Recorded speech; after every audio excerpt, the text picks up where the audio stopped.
Matt Rivers joins us now with more. Matt, the situation obviously extremely fluid there on the border right now. You've been in Ciudad Juarez for days. What's the sentiment among the migrants you've been speaking to?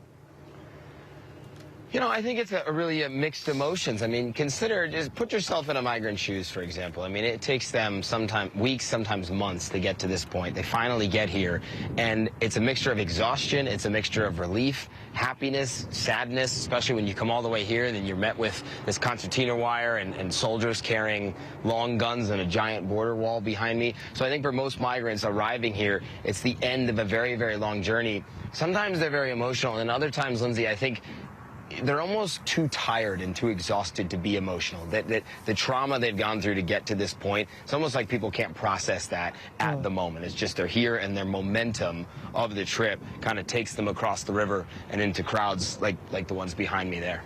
And what have migrants told you about Title 42 and the new policy regarding asylum? Is there confusion, fear? All of the above, really. I mean, I think some migrants are very aware of the exact policies. I think they would know the difference between Title 42, which was that Trump-era policy, the health policy that allowed the immediate deportation of most migrants, and then Title 8, which was the pre-pandemic immigration laws in the country. They know the consequences of one versus the other. And then other people are simply, just here because they wanted to come here. I don't think that there's a great knowledge of immigration law.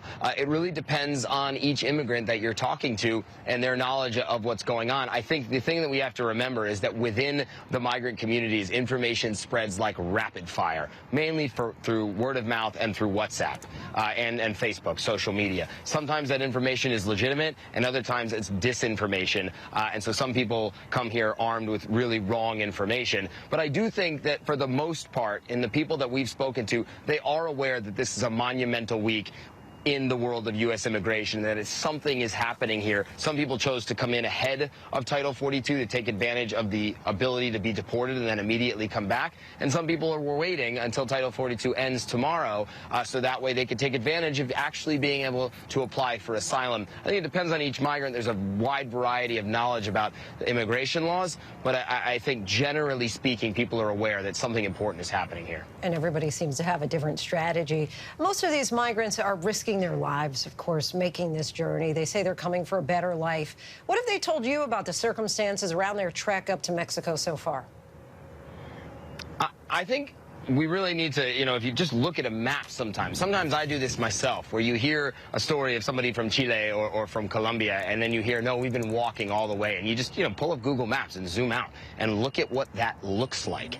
It is an incredibly difficult journey that people take, and for the most part, people are not taking that journey because they want to. People are taking that journey because they think they have to, and they put themselves in really difficult situations. There's one particular area called the Darien Gap. It's a stretch of jungle, a brutal stretch of jungle that straddles the Colombian-Panamanian border, and migrants coming from South America basically have to pass through that jungle. And that is where one woman that we met here not long ago, just a few days ago, named Mildred Paz, she actually had her baby on the way. Here's a little bit of what she had to say.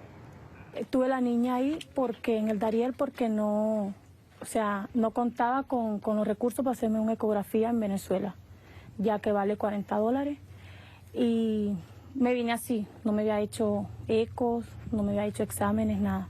Pensaba que todavía no la iba a tener.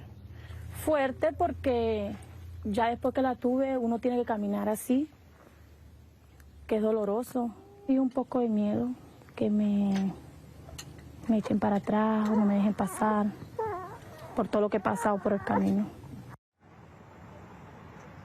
And so she had to leave, she told us, because she had no work, she had no electricity, no running water in her home in Venezuela, and so she took the choice to go through the Darien Gap while pregnant. She, of course, didn't think she was going to have the baby, but just the idea that she was willing to go through the jungle while multiple months pregnant gives you an idea of the desperation of her situation. And lots of people, even though most people don't give birth in the Darien on the journey north, other people encounter the dangers of that trip. We spoke to another man named Santiago. He's still actually here behind me at the border wall on the other side of that wire. He told us he was traveling with his mother for basically a year after leaving Venezuela, and when they were coming out of the jungle into the Panamanian side after leaving Colombia, something awful happened.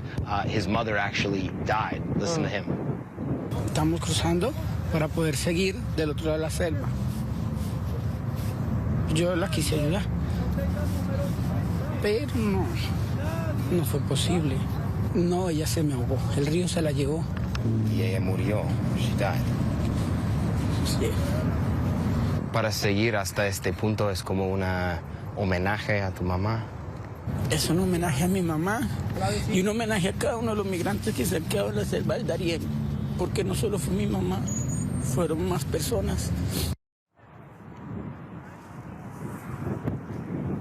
I think what you hear when you talk to these migrants, and it's a privilege as a reporter, I think, to be able to listen to these stories, what is really interesting for me as a person is to understand that all of these people here have individual stories to tell and trauma that they've gone through to get to this point. So often when in migration, Lindsay, and you know this, when it's discussed in the United States, it becomes a political issue. It becomes, we forget, I think, that these people are all human beings with individual stories and reasons for being here. And I think when you have the opportunity to just look someone in the eye and say, where are you from and why did you do this? Why are you here? It really reminds, at least it reminds me, how much of a human story this really is. You're right. So often the humanity of it all is lost, and it's so meaningful to hear the dangers and the desperation that they've overcome or in the process of trying to overcome. And so, Matt, we really thank you for bringing that to us tonight.